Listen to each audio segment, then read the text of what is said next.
സത്യസന്ധതയോടെ നിലനിൽക്കുമ്പോൾ നിന്നോട് ശത്രുതയോടെ പെരുമാറുന്നവരെയായിരിക്കും കൂടുതലായി കാണാൻ കഴിയുന്നത്.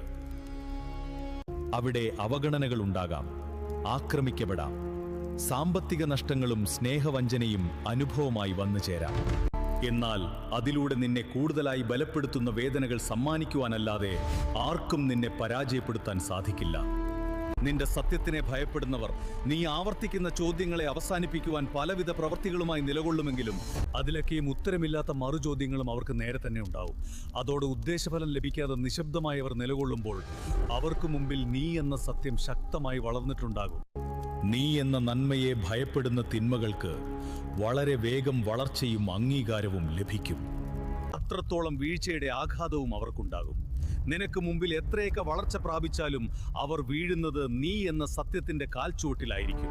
ഒന്ന് മാത്രം നീ മനസ്സിലാക്കുക, നന്മയോടെ